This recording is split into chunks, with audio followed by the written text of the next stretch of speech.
Halo teman-teman semua, perkenalkan di sini aku Yudhistira Dinustia dari Akuntansi UGM angkatan 2020 bakalan jelasin terkait sama pembahasan soal geografi yang kemarin udah teman-teman kerjakan. Nah, di sini ada 10 soal yang udah aku kasih pembahasan sama aku tambahin materi-materi yang mungkin penting buat teman-teman ketahui. Oke, dari soal pertama di sini itu ada soal terkait dengan sebab akibat. Nah, ini soal yang sering muncul juga di UTBK. Ini pertama terkait dengan materi atmosfer. Jadi materinya dikelompokkan ya berdasarkan subbab dari geografi itu sendiri. Nah, ini ada pertanyaan, uap air yang terdapat pada lapisan troposfer berperan dalam proses dinamika perubahan cuaca di permukaan bumi. Sebab dinamika uap air di atmosfer dapat berubah wujud karena terjadinya penyerapan dan pelepasan energi laten. Nah, kira-kira nanti jawabannya seperti apa? Kita bahas dulu materinya. Nah, materinya kan terkait dengan lapisan atmosfer nih teman-teman. Jadi di lapisan atmosfer itu sendiri ada 5 lapisan yang utama. Di sini ada lapisan troposfer, stratosfer, mesosfer, termosfer, dan eksosfer. Nah, di setiap lapisan ini sendiri, dia itu sebenarnya punya karakteristik dan punya ciri-ciri tertentu di setiap lapisan itu sendiri. Pertama, di lapisan troposfer seperti yang ada di nomor 1 ini atau di gambar nomor 1 di sini itu di lapisan troposfer ada kegiatan pembentukan cuaca dan segala aktivitas yang berkaitan dengan klimatologi. Nah, dari mulai eh, penyerapan uap air, kemudian juga nanti pembentukan awan, kemudian juga nanti ada kondensasi dan dilepaskan sebagai hujan, bisa berbentuk salju, bisa berbentuk air, itu ada di lapisan troposfer. Nah, juga di lapisan ini itu terjadi segala aktivitas manusia ya. Ini mulai dari 0 mdpl kurang lebih hingga 12 kilometer tingginya. Kemudian di lapisan kedua, di lapisan stratosfer, itu ada proses yang namanya ini ada lapisan ozon. Fungsinya adalah untuk menyerap, kemudian juga memantulkan sinar ultraviolet yang dipancarkan oleh matahari. Nah, sinar UV itu sendiri kan sebenarnya kalau berlebihan bahaya buat manusia, buat makhluk hidup yang di bumi. Jadi dilindungi di lapisan stratosfer oleh lapisan ozon. Dan ada lapisan ketiga, lapisan mesosfer. Nah, di sini fungsinya buat menghancurkan material-material atau semacam asteroid yang masuk ke bumi, sehingga nanti bisa ibaratnya difiltrasi ya di mesosfer itu sendiri. Kemudian ada di lapisan termosfer, ini ada lapisan yang fungsinya buat memancarkan atau memantulkan sinyal-sinyal radio. Jadi ketika misalnya ada satelit, kemudian juga sinyal radio TV atau telekomunikasi itu dipancarkan lewat di lapisan termosfer. Makanya di sini ada gambar satelit nih di sini. Nah, yang terakhir ada lapisan eksosfer. Di sini adalah lapisan yang udah luar angkasa, di situ buat penelitian, kemudian juga angkasa lepas tuh pokoknya termasuk eksosfer ya. Ketinggiannya sudah lebih dari sekitar 800 kilometer sampai nggak terhingga. Nah, kaitannya dengan pertanyaan tadi, pertanyaan di nomor 1, uap air yang terdapat pada lapisan troposfer berperan dalam proses dinamika perubahan cuaca yang ada di permukaan bumi. Jadi benar ya, karena di lapisan troposfer itu sendiri fungsinya adalah terkait dengan pembentukan cuaca, kemudian juga aktivitas manusia itu ada di troposfer. Kemudian pernyataan selanjutnya yang sebabnya yaitu dinamika uap air di atmosfer dapat berubah wujud karena terjadinya penyerapan dan pelepasan energi laten. Nah, ini juga benar karena apa? Karena proses pembentukan cuaca, kemudian juga siklus hidrologi yang ada di permukaan bumi, itu memerlukan penyinaran atau penyerapan dan pelepasan energi laten yang dikeluarkan oleh matahari untuk menyerap uap-uap air yang ada di permukaan bumi, di air, kemudian juga ada proses penguapan yang ada di tumbuhan, namanya evapotranspirasi, kemudian juga ada yang di air, namanya transpirasi aja. Nah, ketika penguapan ini terjadi kemudian juga dilepaskan kalor-kalornya itu ketika proses kondensasi dan kemudian nanti menjadi hujan yang turun ke bumi, itu merupakan salah satu proses dari pelepasan dan penyerapan energi laten yang dikeluarkan oleh matahari. Jadi ini pernyataannya benar, kemudian juga sebabnya benar, tapi kita lihat dulu apakah ada semacam hubungan. Jadi di sini nggak ada hubungannya sama sekali sebenarnya.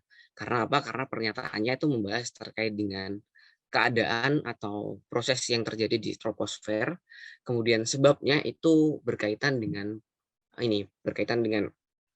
proses proses seperti siklus hidrologi, kemudian juga proses pelepasan kalor. Jadi ini pernyataan benar, kemudian juga sebabnya benar, tapi tidak ada kaitannya di situ karena topik pembahasannya itu berbeda meskipun masih sama-sama membahas terkait dengan atmosfer itu sendiri. Oke, kita lanjut ke soal yang kedua. Di sini ada pernyataan model usaha tani terpadu yang telah dikenal sejak lama oleh pedesaan, pada hakikatnya merupakan pelaksanaan diversifikasi pertanian adalah, nah ini ada 4 pernyataan, ada agrosilvopastoris, agrosilvovisor, kemudian tanaman hewan ternak, kemudian penanam hutan kembali. Pertanyaannya adalah yang merupakan diversifikasi pertanian. Nah, aku jelasin dulu apa itu diversifikasi. Diversifikasi itu adalah semacam ini ya, kita membuat pembedaan gitu loh, kayak misalnya variasi proses pertanian kalau di sini. Nah, proses pertanian itu seperti apa aja sih sebenarnya? Nah, di sini aku jelasin, ada Agrosilva pastura. Nah, ini adalah proses pengkombinasian komponen berkayu atau semacam tanaman-tanaman hutan dengan pertanian semusim dan sekaligus dengan peternakan. Jadi itu bisa disatukan ya, dikombinasikan dalam satu tempat. Itu ada pertaniannya, kemudian ada tanaman-tanaman kayunya, kemudian di situ juga ada maksudku ada semacam proses peternakan. Jadi ini tuh akan menghasilkan produk-produk agrikultur yang lebih efisien dalam waktu singkat, dan di situ bisa menghasilkan peternakan juga, kemudian juga tanaman berkayu dan juga tanaman pertanian. Kemudian yang kedua ada agrosilvofishery. Nah, dari namanya aja nih ada kata fish-nya, berarti kan ada semacam perikanan ya, di situ ada proses perikanan yang dikombinasikan dengan pertanian. Nah, ini juga kalau di Indonesia bisa dikenal dengan minatani ya. Minatani nanti aku kasih contoh gambarnya seperti apa. Kemudian yang ketiga adalah kombinasi tanaman dan hewan ternak. Nah, di sini merupakan kombinasi agrikultur juga yang sering dilakukan oleh masyarakat pedesaan. Itu mereka kadang-kadang juga punya hewan ternak di rumah, dan juga mereka juga punya ladang pertanian. Jadi ladang pertanian menghasilkan semacam tanaman misalnya padi, kemudian juga nanti daun-daunnya itu bisa diberikan sebagai pakan ternak yang ada di rumah, seperti itu. Nah, ini adalah gambar-gambarnya yang udah aku jelaskan ya. Di nomor 1 ada Agrosilva pastura, di sini ada kombinasi hewan ternak, kemudian juga ada tanaman berkayu dan juga pertanian juga. Kemudian yang nomor 2 ini minatani ya, atau Agrosilva fishery. Ini banyak juga digunakan oleh masyarakat Indonesia. Kemudian yang ketiga adalah kombinasi pertanian dan peternakan. Nah, ini gambarnya seperti ini. Nah, kita lihat sebenarnya dari pertanyaannya tadi itu mudah buat dijawab ya. Karena apa? Karena di sini poin nomor 1, kalau misalnya kalian nggak tahu semuanya, anggap aja nggak tahu, Agrosilva pastoris. Nah, ini ada kata-kata agronya, berarti kan berhubungan sama pertanian. Kemudian yang kedua ada Agrosilva fishery. Nah, di sini ada kata agronya, berarti juga berkaitan dengan kegiatan agrobisnis atau juga agrokultur. Kemudian yang ketiga ada tanaman hewan ternak, jelas di sini ada kombinasi pertanian dan juga peternakan, yang merupakan salah satu juga buat diversifikasi pertanian. Kemudian yang keempat nih, penanaman hutan kembali. Ini kan nggak ada hubungannya sama sekali dengan kegiatan pertanian ya. Bisa kita katakan nomor 4 ini nggak masuk akal lah buat pertanyaan semacam ini. Jadi kita coret di nomor 4, jawabannya adalah pernyataan nomor 1, 2, dan 3 gitu. Oke, kita lanjut ke pertanyaan ketiga. Di sini ada pertanyaan, penyebab terjadinya vegetasi savana di Nusa Tenggara adalah. Nah, jadi teman-teman, savana itu seperti apa sih sebenarnya? Nah, savana itu adalah semacam bioma yang dimana dia itu padang rumput ya, tapi padang rumputnya dia itu diselingi oleh semacam pepohonan. Di sini aku kasih gambar ya. Bentar, biom. Nah, ini adalah gambar savana. Ada gambar rumputnya, kemudian disertai dengan tumbuh-tumbuhan yang ada di situ. Nah, sebenarnya saudaranya savana ini apa sih? Savana saudaranya adalah stepa. Tapi kalau stepa itu sendiri, dia merupakan padang rumput yang luas dan tidak ada tanaman-tanaman yang ada di sekitaran situ. Misalnya nggak ada tumbuhan, nggak ada pepohonan kayak gitu. Jadi full padang rumput aja. Nah, terkait dengan penyebab kenapa di Nusa Tenggara itu banyak savana, di sini sebenarnya pengaruh utamanya adalah masalah klimatologi atau masalah curah hujan yang ada di wilayah Nusa Tenggara. Di sini aku kasih data terkait dengan peta curah hujan di Indonesia pada Oktober 2021 dan peta curah hujan di NTT pada tahun 2021 juga bulan November dan bulan Oktober ini berdekatan. Nah, sini bisa kalian lihat di seluruh wilayah Indonesia kebanyakan kan warna hijau ya. Warna hijau dan mendekati kuning. Berarti ini curah hujannya lumayan tinggi. Nah, tapi kita lihat di sini di wilayah Nusa Tenggara khususnya dan atau lebih tepatnya di sisi kanan ini, kita lihat di wilayah Nusa Tenggara ini cenderung berwarna merah. Berwarna merah ini artinya curah hujan tahunannya itu sangat sedikit ya. Di sini disebutkan sekitar 60 sampai 100 mm per tahun. Jadi itu lumayan dikit banget ya, di mana wilayah lain-lain di Indonesia itu hampir lebih dari 200 mm per tahun ya curah hujannya. Nah, itulah kenapa di wilayah Nusa Tenggara itu sangat banyak sabananya ya. Karena kalau wilayah kering itu tanaman yang bisa tumbuh itu cuma rerumputan dan batang-batang kayu aja gitu teman-teman. Makanya di wilayah Nusa Tenggara itu cenderung kering, kemudian juga hanya ada rerumputan. Tapi ada faktor positifnya di situ. Jadi faktor positif yang bisa dimanfaatkan dengan adanya sabana adalah pola-pola peternakan ya, peternakan seperti kuda, kemudian juga sapi itu sangat cocok di wilayah yang banyak sabana atau banyak rumputnya. Nah, terkait dengan curah hujan tadi, sebenarnya ada 3 pola curah hujan yang ada di Indonesia yang mungkin perlu teman-teman ketahui. Ini salah satu yang unik di dunia ya, karena Indonesia sebenarnya punya 3 pola curah hujan yang berbeda. Di sini ada pola curah hujan A, B, dan C.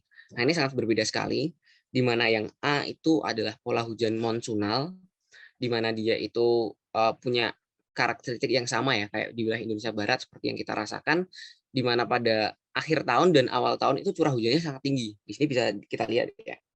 Di Januari itu curah hujannya tinggi, kemudian di Desember juga curah hujannya tinggi. Kemudian di tengah tahun curah hujannya sangat rendah sehingga pola hujan tahunannya itu membentuk sekitar huruf U ya, seperti ini. Nah, ini merupakan wilayah yang ditunjukkan oleh region A atau wilayah yang terpengaruh hujan monsunal. Jadi hujan monsunal itu tipe hujan yang dipengaruhi oleh angin muson. Karena pengaruh faktor angin, kemudian juga karena sumber pengairannya atau sumber uap airnya itu dari Samudra Pasifik dan Samudra Hindia. Nah, sehingga ketika terjadi hujan itu curah hujannya tinggi dan terjadi pada bulan sekitar Januari dan Desember, sehingga bentuk pola hujannya itu membentuk huruf U. Jadi semakin tinggi ini, semakin tinggi ini ya, semakin tinggi polanya ini, itu menunjukkan bahwa dia tuh juga curah hujannya juga tinggi. Ketika di posisi rendah ini dia menunjukkan juga curah hujannya juga rendah. Nah, kemudian di posisi B ini merupakan wilayah-wilayah yang ada di daerah Khatulistiwa. Nah, makanya pola hujan yang wilayah B ini dinamakan pola hujan yang sifatnya pasat atau ya Khatulistiwa lah. Nah, dia juga punya karakteristik yang lumayan unik karena curah hujan yang tinggi itu justru di bulan-bulan Maret dan bulan-bulan September. Kenapa seperti itu? Nah, mungkin teman-teman berpikir-pikir ya.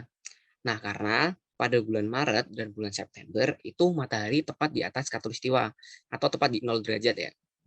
Nah, oleh karena itu wilayah-wilayah yang berada di sekitaran khatulistiwa itu akan mengalami penguapan yang lebih sehingga di situ juga ada terjadi hujan zenital atau hujan yang berada di garis 0 khatulistiwa yang menyebabkan daerah itu mengalami curah hujan yang lumayan tinggi ketika matahari berada di tepat di atas daerah khatulistiwa.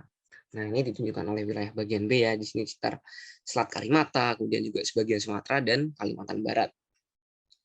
Kemudian wilayah C atau wilayah Maluku, kemudian juga meliputi Nusa Tenggara sebenarnya di sini itu memiliki tipe curah hujan lokal. Nah, curah hujan lokal itu sendiri adalah tipe curah hujan yang sebenarnya berkebalikan dengan tipe A, berkebalikan dengan monsunal ya. Makanya di sini dia curah hujannya cenderung tinggi di bulan Juni dan Juli. Karena apa? Karena dia itu pengaruh uap airnya, kemudian juga sumber air hujannya itu dipengaruhi oleh perairan yang ada di lokal di sini. Perairan lokal berarti ya perairan yang berada di sekitaran Maluku, kemudian juga Nusa Tenggara. Makanya di sini tuh curah hujannya lumayan rendah ya, karena nggak, kalau kita pikir sumber uap airnya tuh nggak sebanyak dari Samudra Hindia atau Samudra Pasifik, makanya curah hujannya lumayan rendah di sini kayak itu. Nah, makanya daerah NTT atau Nusa Tenggara Timur dan Nusa Tenggara Barat, selain dia itu juga terpengaruh sama curah hujan lokal di sini, dia itu juga terpengaruh sama monsun timur. Sedangkan monsun timur itu sendiri kita ketahui berasal dari benua Australia, di mana dia itu benua Australia kan sifatnya kering. Jadi ketika ada angin dari situ nggak membawa uap air banyak dong. Otomatis uap air yang diturunkan di daerah Nusa Tenggara juga nggak sebanyak kalau misalnya uap air yang diturunkan dari Samudra Pasifik ke daerah-daerah di Indonesia bagian barat. Otomatis di daerah Nusa Tenggara juga mengalami kekeringan itu atau curah hujannya rendah karena dia dipengaruhi oleh dua faktor pola hujan yang sama-sama curah hujannya itu rendah kayak gitu. Nih, udah aku jelasin tipe-tipe curah hujannya. Ada tipe A, tadi tipe barat, kemudian tipe B atau tipe di daerah Khatulistiwa, dan tipe C di daerah-daerah di sekitar Maluku dan Nusa Tenggara. Nanti PPT-nya aku kasih ke teman-teman mungkin kalau bisa dipelajari.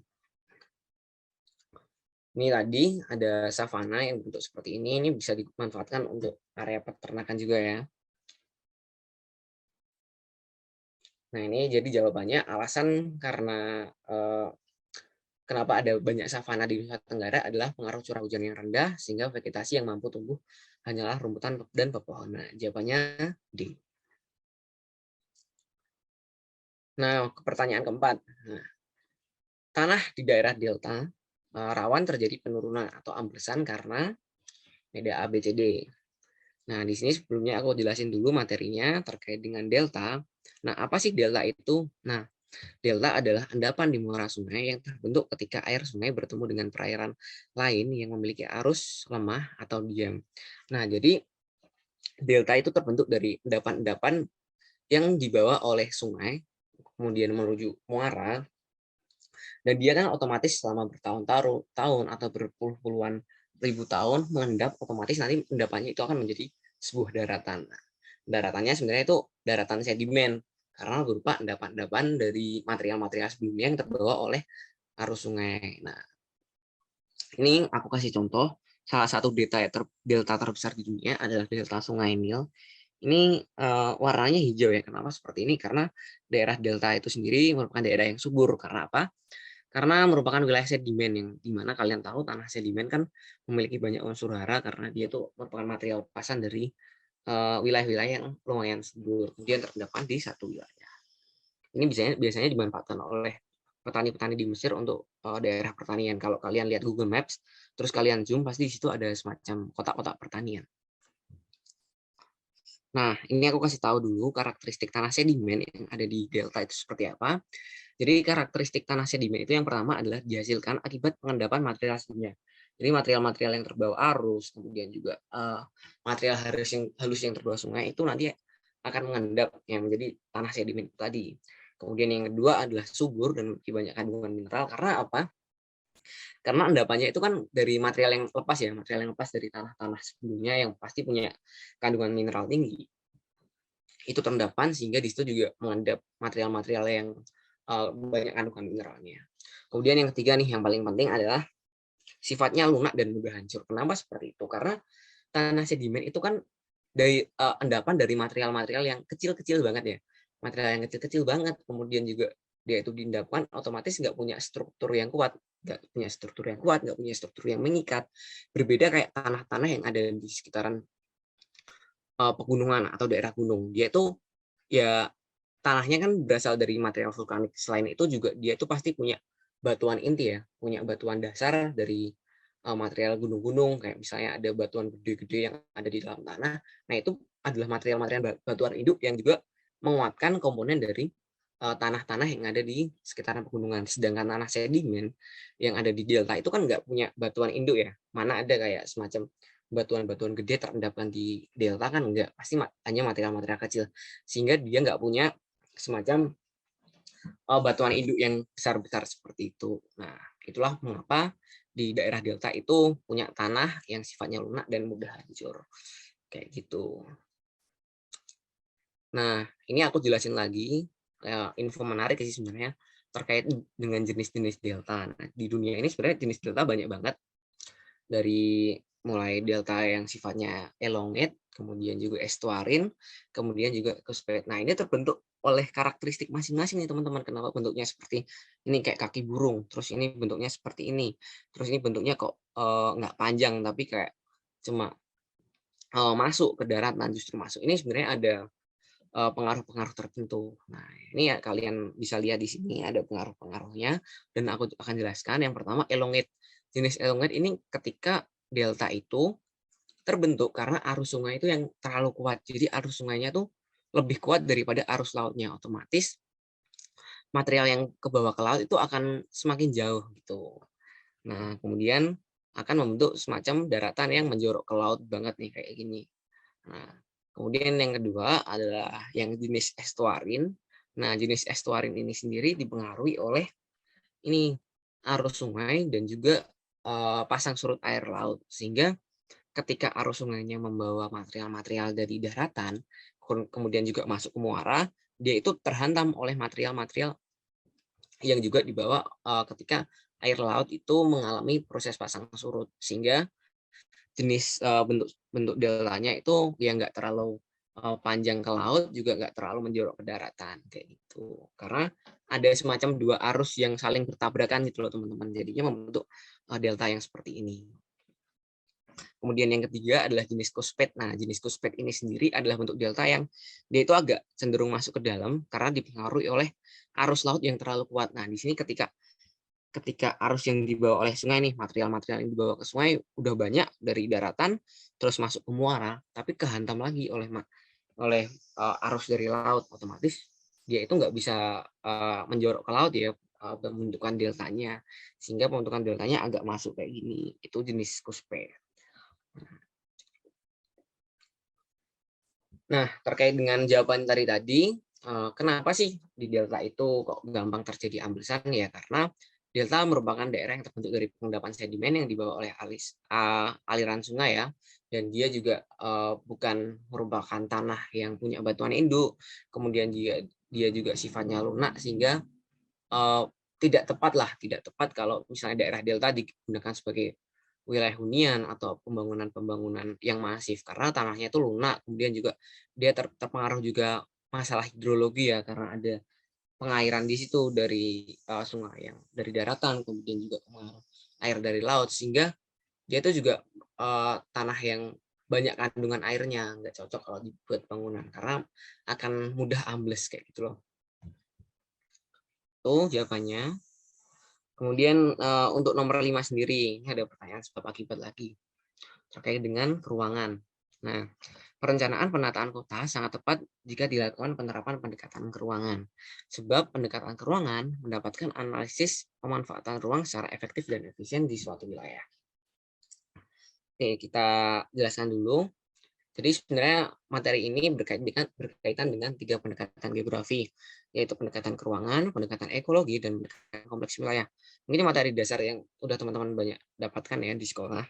Kalau pendekatan keruangan itu lebih spesifik menganalisis bagaimana masalah-masalah yang ada di permukaan bumi yang sifatnya terkait dengan penataan wilayah, kemudian juga wilayah ini cocoknya digunakan untuk apa, kemudian juga faktor keruangan yang ada di situ. Kira-kira wilayah ini kalau dibuat bangunan cocok nggak ya? Kalau dibuat ruang terbuka hijau cocok nggak ya? Kalau dibuat misalnya tempat hunian cocok nggak ya? Jadi pemilihan-pemilihan itu, kemudian juga analisis itu adalah analisis yang sifatnya ruangan karena melihat dari sisi ruang yang ada di permukaan bumi.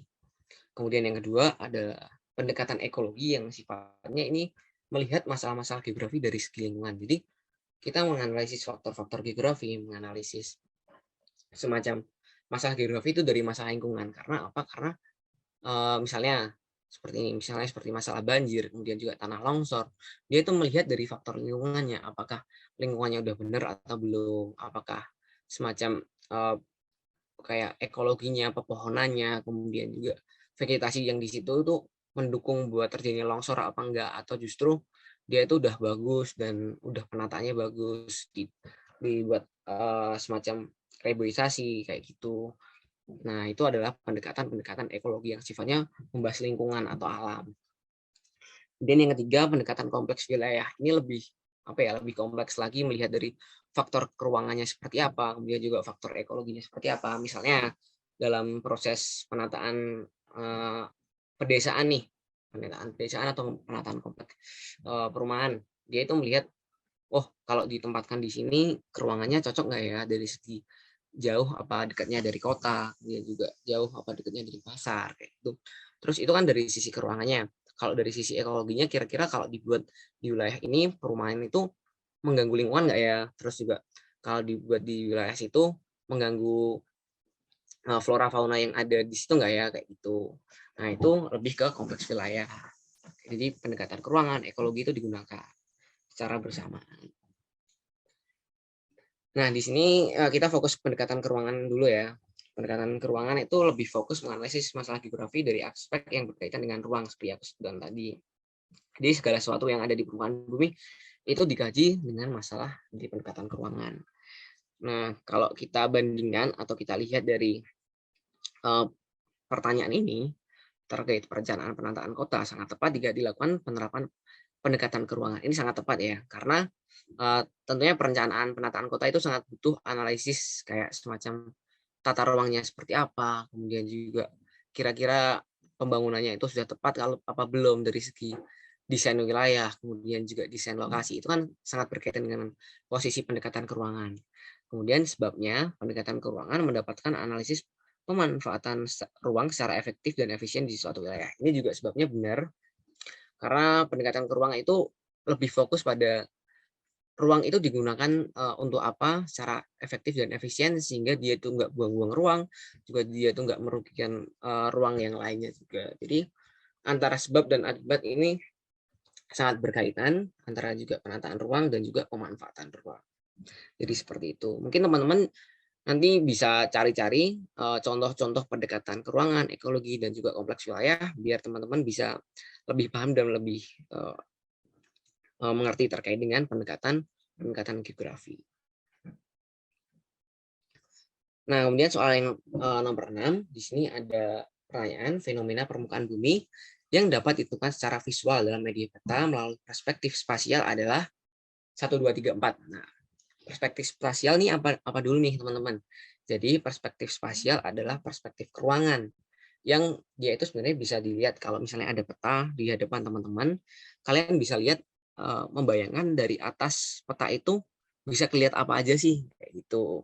Bisa bisa kalian bisa mencari apa aja sih misalnya kalian melihat dari peta itu. Nah, itu merupakan perspektif spasial atau perspektif keruangan. Nah, di sini ada kata kuncinya nih, ditentukan secara visual. Jadi ditentukan menggunakan mata kalian. Jadi kalian bisa lihat apa nih di dalam peta itu sendiri.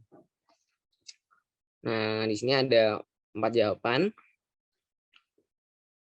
Yang pertama adalah zonasi wilayah kesuburan, batas wilayah administrasi, pembagian wilayah administrasi, dan batas daerah aliran sungai. Nah, kalau di peta kira-kira teman-teman bisa melihat zonasi wilayah kesuburan nggak?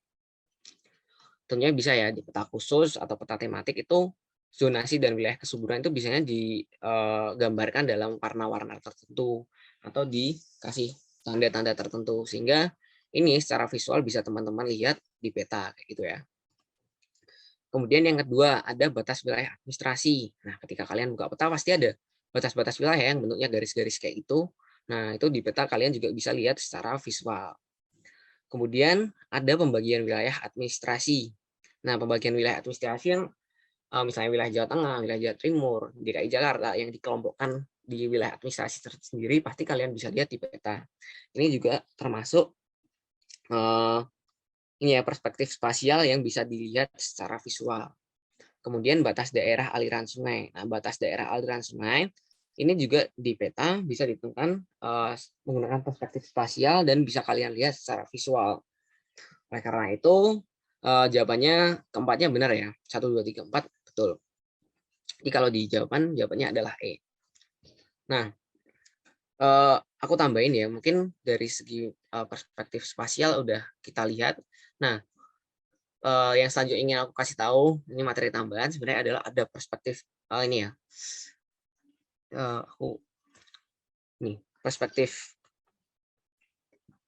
yang satunya lagi, yaitu adalah perspektif atribut. Jadi perspektif atribut itu adalah perspektif yang data-data khusus yang itu dicantumkan nggak dicantumkan di peta, tapi ada dicantumkan di indeks atau dicantumkan di legenda. Itu adalah data-data atribut. Misalnya ada peta nih, ada peta, terus di situ ada data-data penting yang nggak bisa ditampilkan di peta. Itu namanya data-data atribut kayak gitu. Jadi jawabannya tadi semua benar ya. Karena peta adalah gambaran konvensional permukaan bumi mengenai perwujudan letak maupun data yang berkaitan dengan keruangan spasial. Contoh, zonasi kesuburan tanah, wilayah, batas das, ataupun batas wilayah ekonomi. Jadi semua secara visual bisa teman-teman lihat di peta kayak gitu.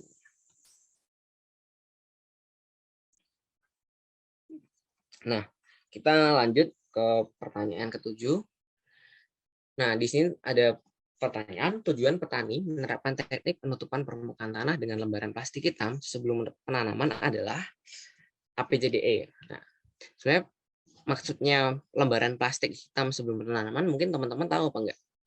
Nah, lembaran plastik ini yang disebut adalah mulsa ya, mulsa atau penutup tanah. Itu fungsinya adalah untuk melindungi tanah dari cahaya matahari sehingga tanah itu kondisinya tetap lembab, kemudian juga kondisinya tetap berair kayak gitu. Kalau misalnya tanah dibiarkan terbuka kan pasti penyinaran matahari akan sampai ke tanah sehingga air-air yang ada di tanah itu akan menguap sehingga ini ya sehingga tanah itu akan terkurangi kandungan airnya kayak gitu. Jadi fungsinya mulsa itu untuk itu pertama. Mulsa itu seperti apa sih?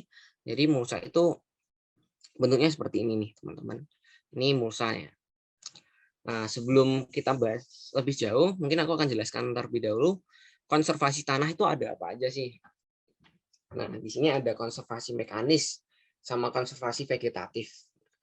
Jadi konservasi mekanis itu adalah pembentukan ini ya, cara-cara yang dibentuk oleh manusia untuk melindungi tanah. Nah, ini contohnya seperti apa nanti aku jelaskan lagi. Kemudian yang kedua adalah konservasi vegetatif. Ya, ini konservasi usaha melindungi tanah tapi menggunakan bantuan tanaman dan tumbuhan kayak gitu. Nah, jadi konservasi mekanis itu ya ya hal-hal mekanik lah yang dibentuk oleh manusia untuk melindungi tanah, tapi kalau vegetatif itu pakai bantuan tumbuhan. Ini contohnya.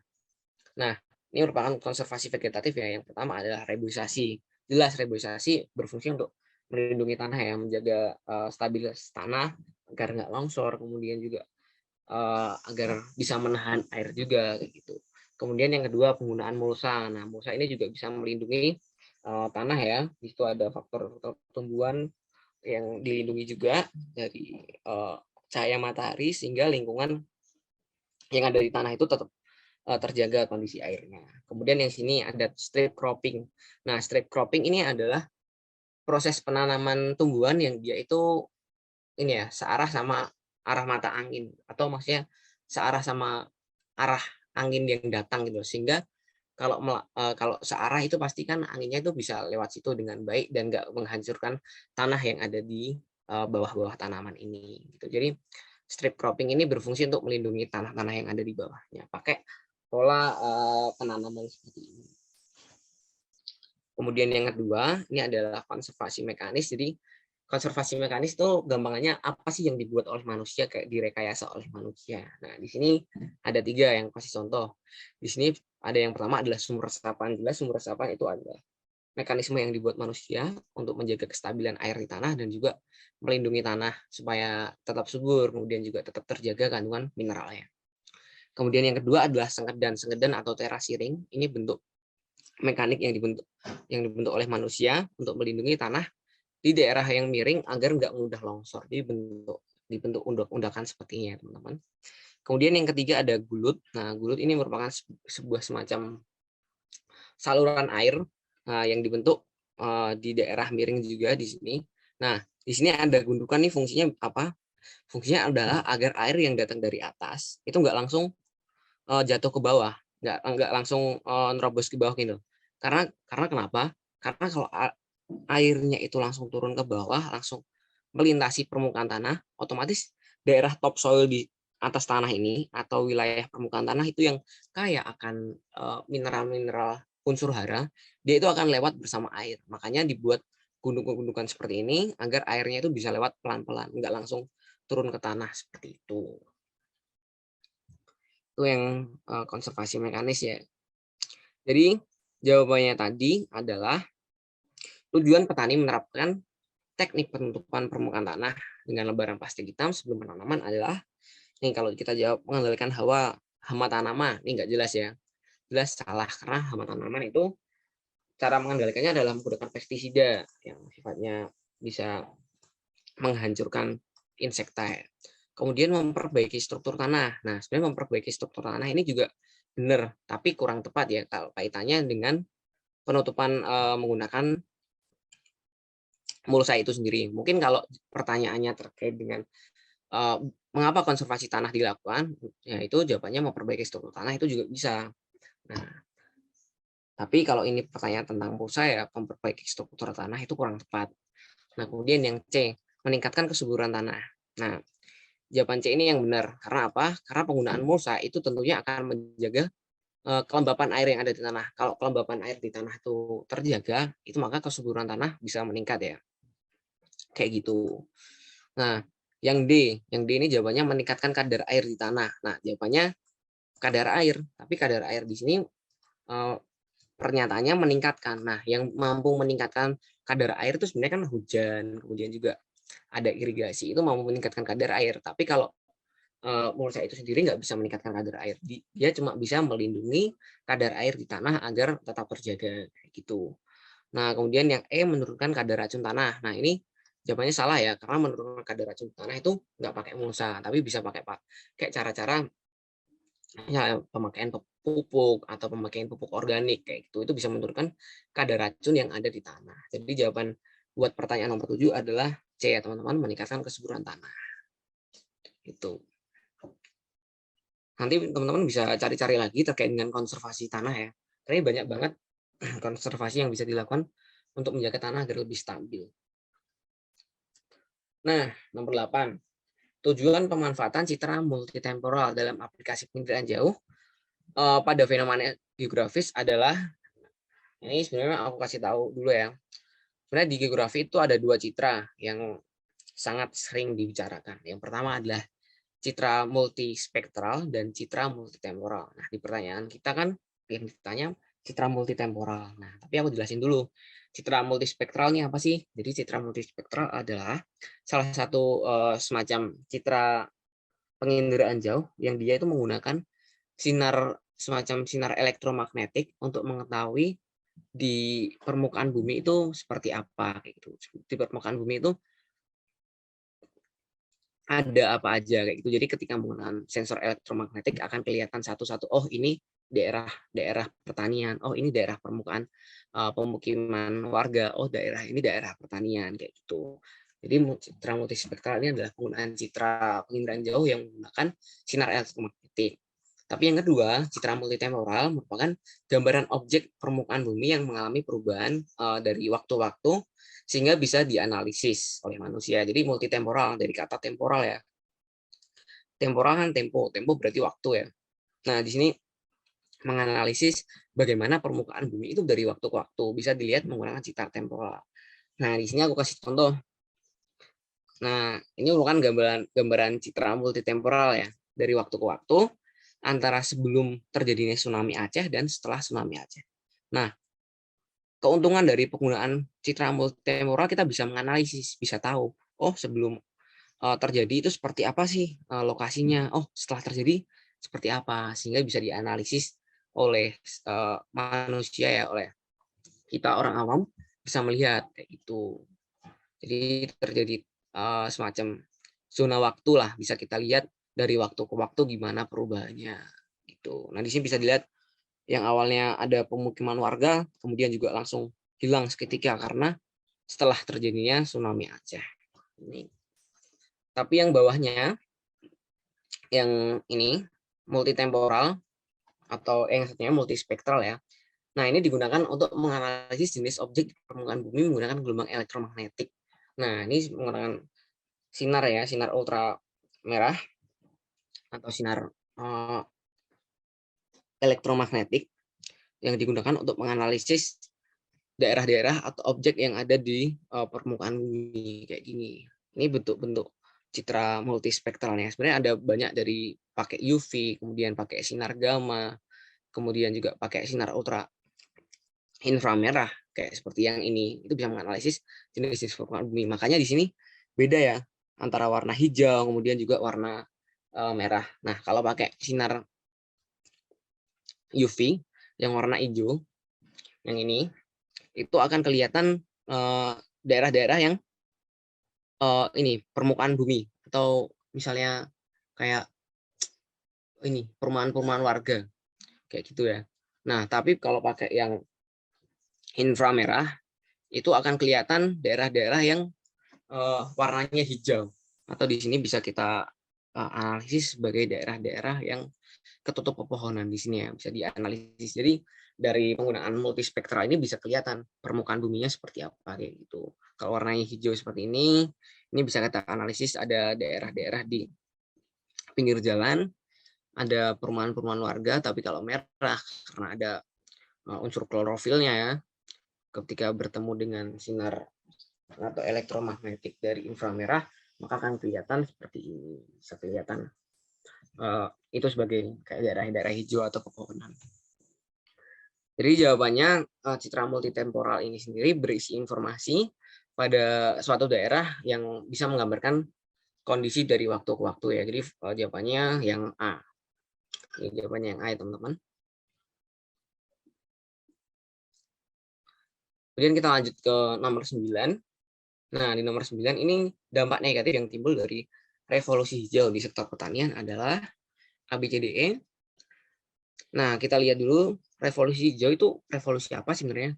Nah, revolusi hijau adalah revolusi atau sebuah tindakan pertanian modern yang digunakan untuk menambah jumlah pangan yang ada di dunia menggunakan alat-alat atau mesin yang sudah masif kayak gitu teman-teman. Jadi revolusi hijau itu dilakukan menggunakan alat-alat berat ya, alat-alat permesinan pertanian yang sudah maju, kemudian juga penggunaan pupuk-pupuk untuk meningkatkan kualitas dan kuantitas hasil pertanian.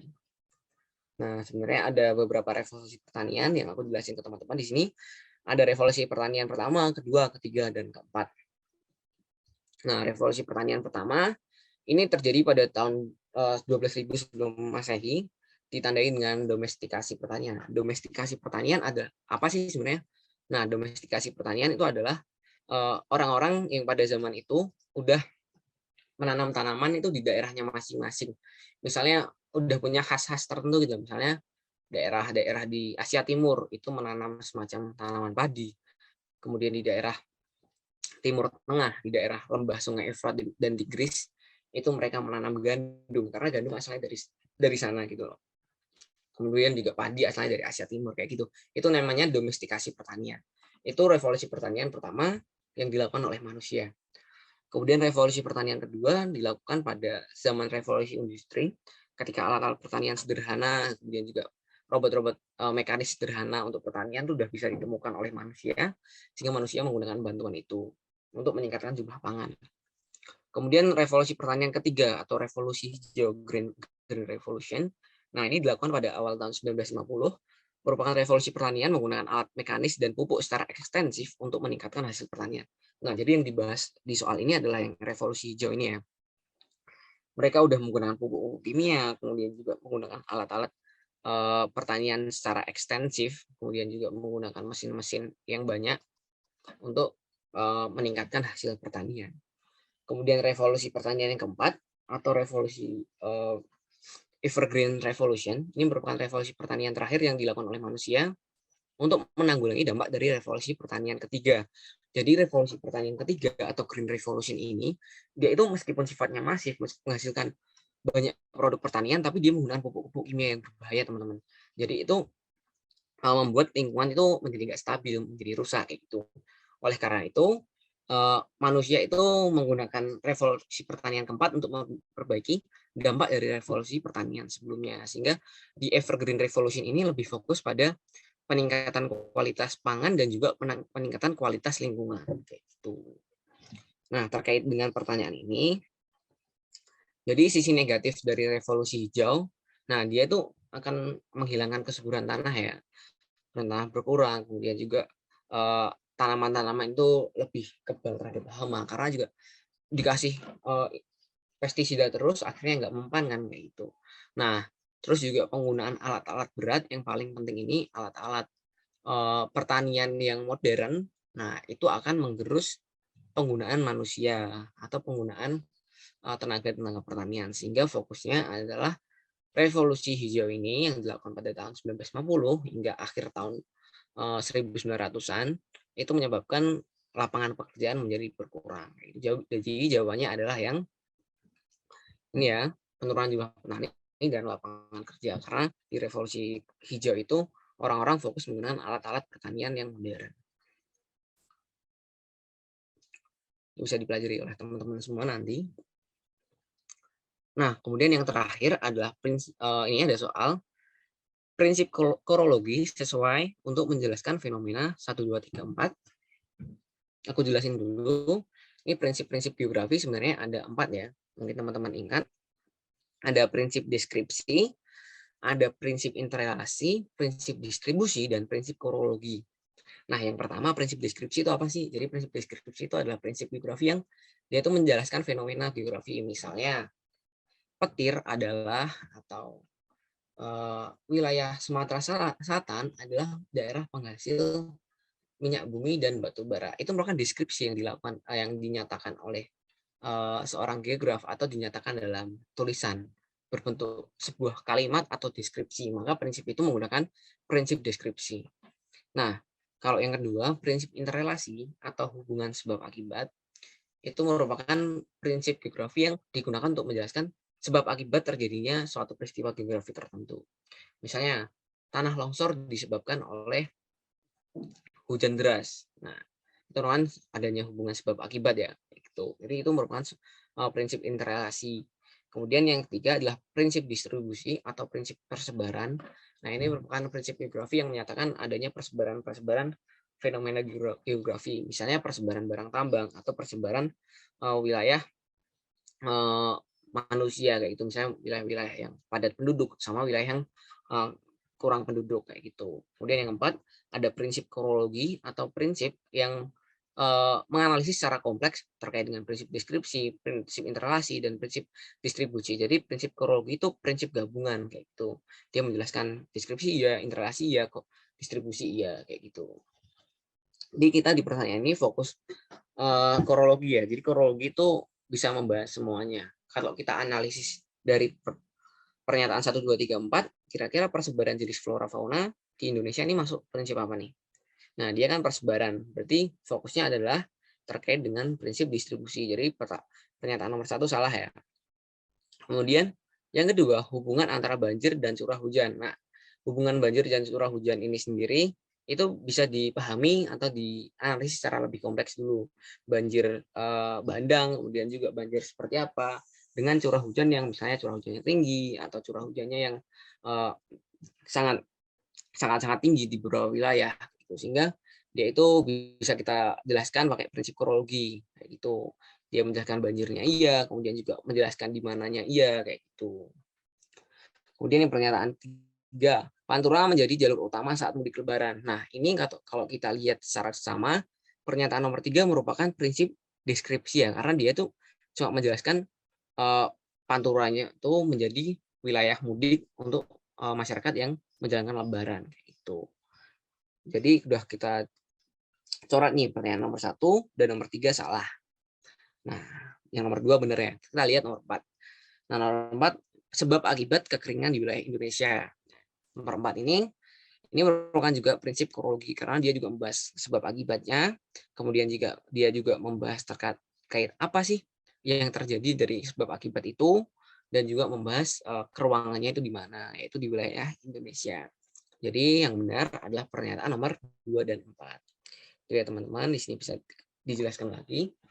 Kalau korologi itu lebih fokus ke gejala-gejala yang sifatnya lebih kompleks, dia membahas deskripsinya, iya yang membahas juga prinsip interrelasi atau prinsip sebab akibat, dan juga prinsip deskripsinya seperti apa.